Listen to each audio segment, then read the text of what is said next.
Welcome to Kaumudy Global. According to a recent analysis by Geopolitica, the Pakistani Navy is having issues with at least 4 of its multi-role frigates constructed in China.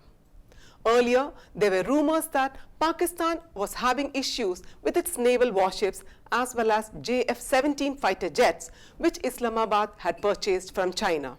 At least 4 Chinese frigates, F-22P, ordered in July 2009, are giving nightmares to Pakistani naval officers and men tasked with keeping them afloat in the turbulent waters of the Arabian Sea and the Indian Ocean. Valerio Fabri wrote for Geopolitica about this.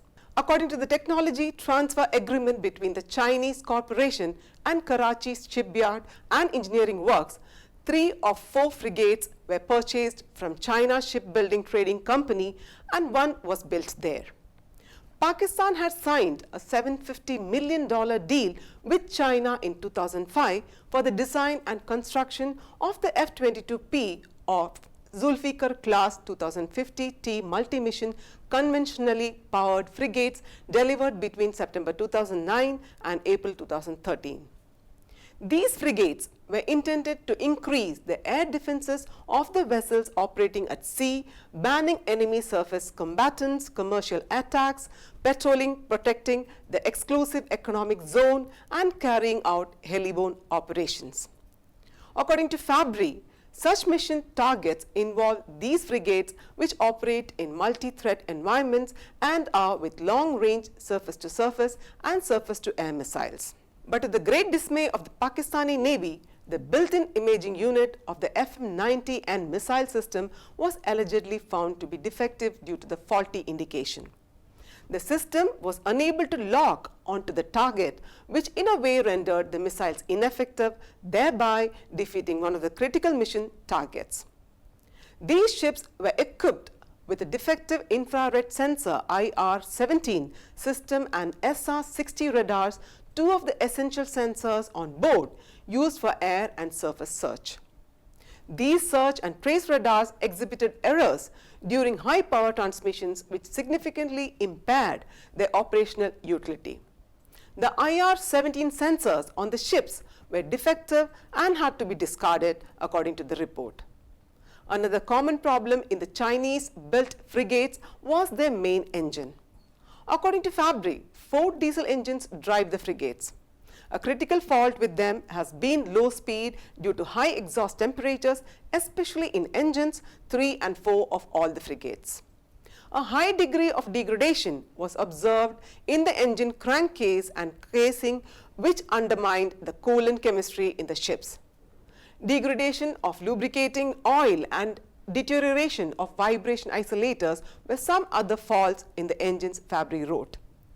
Apart from these common problems, Fabri also reported some problems specific to individual ships in the Zulfikar class frigates, such as poor performance of the radar in the PNS Aslat and faults in the single-barreled 76 mm cannon of the PNS Zulfikar.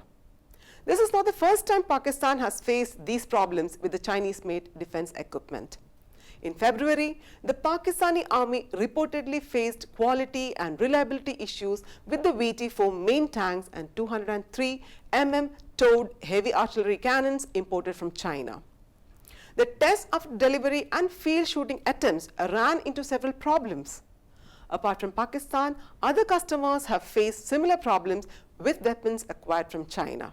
For example, the Royal Jordanian Air Force has purchased 6 CH-4B unmanned aerial vehicles manufactured by China Aerospace Science and Technology Corporation, which it later decided to sell reportedly due to dissatisfaction with the performance of these UCAVs. Another example is the Bangladesh Air Force, which purchased 23 Nanchang PT-6 basic training aircraft from the China National Aerotechnology Import and Export Corporation, which were allegedly defective. There were also other issues such as lack of after-sales service and poor maintenance from original equipment manufacturer Hongdu Aviation. So does this prove that Chinese weapons are inferior? Experts say China is still catching up with other major arms suppliers such as the United States and Russia, which are technologically superior. In addition, Chinese weapons have not been combat tested like American and Russian weapons used in conflicts around the world. Chinese military hardware is generally lagging behind US and Russia in terms of engines, electronics and composite materials, said Alexander Woving, a professor at the Asia Pacific Center for Security Studies in Hawaii, a US Department of Defense. He says, China-made weapons are not only technologically inferior, they also remain untested on the battlefield, unlike weapons from the United States and many of its allies, as well as those from Russia. For these two main reasons, technology and battlefield testing, China-made weapons are still significantly inferior to those from the West and Russia. Asked why countries like Pakistan and Bangladesh tend to buy Chinese military equipment despite these problems, Wubing said, for many third world countries, their main considerations in arms procurement are price and policy, where corruption plays a prominent role. China can offer arms at a lower price with big discounts or bribes to officials responsible for procurement and between individuals. Buying weapons from China is also a political decision to maintain a good relationship with China, uncover their geopolitical efforts, or both. That is the case with Pakistan and to a lesser extent with Bangladesh. Many countries that buy weapons also do not expect to use them on the battlefield, so quality considerations are often less important than political, economic and other considerations. This is Anjana signing off. Do like and share this video. For further updates, subscribe to Kaumudy Global.